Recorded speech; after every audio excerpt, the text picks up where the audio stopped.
Welcome to Mathological. আজকে আমরা সমস্যা 16 করব। এটা আমাদের লাস্ট ম্যাথ চ্যাপ্টার 5-এর, অর্থাৎ গ্রাফ থিওরির। এখানে কি বলছে, দুটি গ্রাফের সমচিত্রণ বলতে কি বুঝো?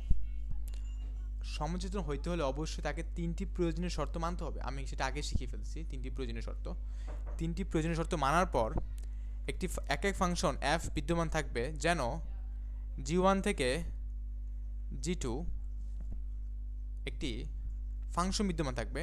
এখানে g1 বলতে আমি g1 এর ভার্টেক্স সেট বুঝিয়েছি v1 কে, এবং g2 বলতে g2 এর ভার্টেক্স সেট v2 কে বুঝিয়েছি।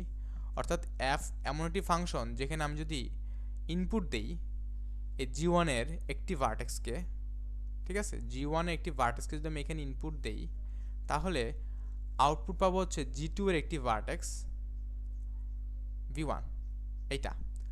এবং অবশ্যই এই v1, এবং ধরো আমি আবার f এ ইনপুট দিলাম u2 যেটা g1 এর একটি ভার্টেক্স, এবং আমি আউটপুট হিসেবে পেলাম v2 যেটা u2 এর একটি যেটা হচ্ছে আমাদের g2 এর একটি ভার্টেক্স। এবং অবশ্যই এই v1 এবং v2 মিলে একটি ধার তৈরি হবে g2 এর। তো প্রথমত আমি যদি g1 এর একটি ভার্টেক্সকে এই ফাংশন ইনপুট দিই তাহলে g2 এর একটি ভার্টেক্স পাবো, এবং ওই দুটি ভার্টেক্স আমি যদি নেই ওই দুটি ভার্টেক্স মিলে একটি ধার তৈরি হবে, যে ধারটা অবশ্যই g2 তে বিলং করবে। যদি এবং u1 u2 এই ধারটা বিলং করতে হবে g1 এ, তাহলে আমি বলতে পারবো যে হ্যাঁ g1 g2 সমচিত্রণ। তো আমরা এর আগের বার প্রুফ করেছি অ্যাডজাসেন্সি ম্যাট্রিক্স দিয়ে, যদি দুটি গ্রাফের অ্যাডজাসেন্সি ম্যাট্রিক্স ইকুয়াল হয় তখন আমরা বলতে পারি দুটি গ্রাফ সমচিত্রণ। বাট এখন আমরা এইভাবে এটাকে করব। তো আগে প্রয়োজনীয় শর্তটা আমি দেখে নিই এখানে। আচ্ছা, সো এটাই আমাকে বলছে, এখানে এই কোশ্চেনটা বলছে নিচের গ্রাফ দ্বয় সমচিত্রণ কিনা তা বর্ণনা করো, তোমার উত্তরের সত্যতা প্রতিপাদন করো। এরা সমচিত্রণ হইতেও পারে নাও পারে, যদি হয় সেটাও দেখাইতে বলছে কেন, যদি না হয় সেটাও দেখাইতে বলছে কেন। এখানে একটু ভুল রয়েছে, এই ধারটা আসলে নাই, এই কোশ্চেনে ভুল, ঠিক আছে। এখন একটু খেয়াল করে দেখি, এই গ্রাফটিতে 5টি ভার্টেক্স রয়েছে, 5টি ভার্টেক্স, এবং এই গ্রাফটিতেও 5টি ভার্টেক্স রয়েছে, এবং এই গ্রাফটিতে 6টি ধার রয়েছে, এখানেও কিন্তু 6টি ধার, 1 2 3 4 5 6টি ধার। তো প্রয়োজনীয় কিন্তু শর্ত কিন্তু মেনে ফেলছে। তো এটাই আমি লিখবো, কীভাবে লিখতে হবে দেখাই দিই এখানে। এভাবে এই যে মনে করি গ্রাফটা হচ্ছে g1 g2, যেহেতু নামকরণ ছিল না দুইটা গ্রাফে, এবং g1 g2 এর শীর্ষ ও ধার সময়ের সংখ্যা যথাক্রমে একই। একটু খেয়াল করে দেখো, এখানে কিন্তু u4 এবং u5 এর মধ্যে কোনো ধার নেই, এটা কোশ্চেনে ভুল। অতএব g1 ও g2 এর মধ্যে একটি সমচিত্র থাকতে পারে, প্রয়োজনীয় শর্ত মানছে, তার মানে সমচিত্র থাকতে পারে। এবং আমরা একটি চিত্র নেই ফাই, এখানে এফও থাকতে পারতো, কোনো সমস্যা নেই। g1 থেকে g2 বর্ণনা করি যেন এমন। আচ্ছা, তো প্রথমত আমরা মনে করতেছি u1 ইনপুট দেওয়ার ফলে v1 পাচ্ছি, u2 ইনপুট দেওয়ার ফলে v4 পাচ্ছি। এখানে খেয়াল করতে, এটা হলো এই দুইটা কিন্তু এক্সচেঞ্জ করা হয়ে গেছে কাইন্ড অফ। আমি এখানে u2 দেওয়ার ফলে v2 পাইনি, ঠিক আছে, v4 পাচ্ছি। বাকি সব ঠিক আছে, বাকি সব আমি u3 ইনপুট দেওয়ার ফলে v3 পাচ্ছি, u5 ইনপুট দেওয়ার ফলে v5 পাচ্ছি। এটা কেন করা হয়েছে? কারণ এটা যদি না করি তাহলে আমি সামনে গিয়ে ধার পাবো না। একটু পরে বুঝতে পারবা যে কেন, কি সমস্যা হবে এখানে। তো প্রথমত আমি ধার নিয়ে নিই, প্রত্যেকটা ধারকে আমার তৈরি করতে হবে। দেখো, সো আমি প্রথমে এই ধারটা নিই, u1 u3 ধার। সো u1 u3 কিন্তু g1 এর একটি ধার, এটা কিন্তু আমাদের g1 গ্রাফ, এবং এটি আমাদের g2 ধার, g2 গ্রাফ। তো u1 u3 একটা g1 এর ধার, এবং আমি এই u1 যদি ইনপুট দেই ফাইতে, এবং u3 যদি আমি ইনপুট দিই ফাইতে, তাহলে আমি v1 পেয়েছি তার বিনিময়ে, এবং এটা থেকে আমি v3 পেয়েছি। এবং এই v1 v3 দিয়ে আমি যদি ধার তৈরি করি, সেই ধারটা g2 এর ধার হচ্ছে। খেয়াল করছো v1 v3 কোনটা? এই যেটা।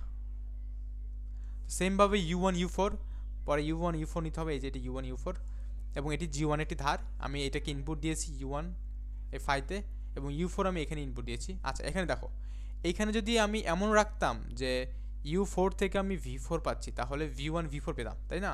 তাহলে এখানে কি আসতো? v1 আসতো, অ্যান্ড এখানে আসতো v4। কিন্তু v1 v4 কিন্তু আমার g2 এর কোনো ভার্টেক্স না, খেয়াল করে দেখছো, কোনো ভার্টেক্স নাই, এই যে কোনো ভার্টেক্স নাই, v1 এবং v2 এর মধ্যে কোনো v1 ও v2 এর মধ্যে কোনো ধার নেই। এই কারণে এখানে আমাদের এই দুটো এক্সচেঞ্জ করা এইভাবে। তো আমি এর ফলে কী পাচ্ছি, এখানে v1 v2 পাচ্ছি, এবং v1 v2 কিন্তু g2 এর একটি ধার। একইভাবে আমরা u1 u5 দেখতেছি, u1 u5 আমি u1 কে ইনপুট দিছি, u5 কে আমি ইনপুট দিয়েছি, এবং v1 v5 পাচ্ছি, যেটা g2 এর ধার। এবার আমি u2 টার্গেট করতেছি, u2 থেকে আমাদের u2 u3, আচ্ছা এর বাকিগুলো আমি এখানে করে দিই, যে আমাদের v1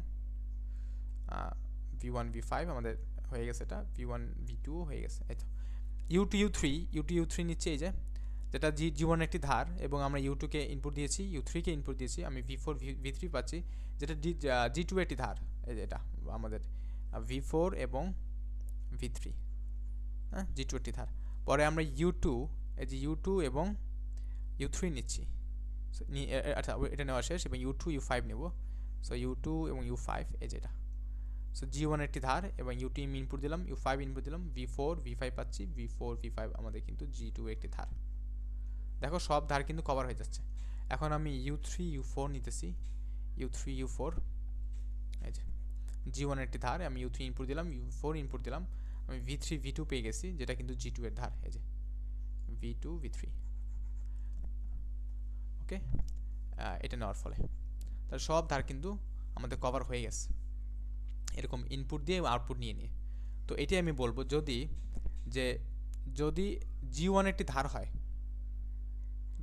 uj যদি g1 একটি ধার হয়, তাহলে ওই ধারটা যে দুটি ভার্টেক্সে তৈরি হয়েছে, ঠিক আছে, সেই দুটি ভার্টেক্স মানে ui এবং uj আমি যদি ইনপুট দিই ফাই এ, এবং তার বিনিময়ে আমি যে দুটি ভার্টেক্স পাই, সেই দুটি ভার্টেক্স দিয়ে আমি যে ধার তৈরি করতেছি, সেই ধারটা যদি g2 এর একটি ধার হয়, এরকম সব ক্ষেত্রে যদি হয়, হ্যাঁ সব ধারের জন্য, তাহলে এই যে আরও কোনো ইউআই ইউজে g1 এর জন্য, মানে প্রত্যেকটা g1 এর প্রত্যেকটা ধারের জন্য আমি যদি ওই ধারটা যেই ভার্টেক্সে তৈরি, সেই ভার্টেক্স যদি আমি এখানে ইনপুট দিই ফাই ফাংশনের ভিতরে, তার ফলে আমি এখান থেকে যে দুটি ভার্টেক্স পাই, সেই দুটি ভার্টেক্স নিয়ে যে ধার তৈরি হয়, সেই ধারটা যদি g2 থাকে, g2 এর ধার হয়, ওকে, প্রত্যেক ধার হয়, তো অতএব এটাই সমচিত্রণের সংজ্ঞা অনুসারে আমরা তখন বলতে পারবো গ্রাফদ্বয় সমচিত্রক, এটাই হইতে হবে আমাকে, ঠিক আছে।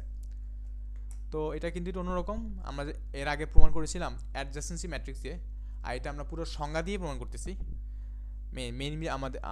মেইনলি আমাদের সমচিত্রণের সংজ্ঞা যেভাবে ছিল, সেটাতে আমি এটাকে প্রুফ করতেছি, ঠিক আছে।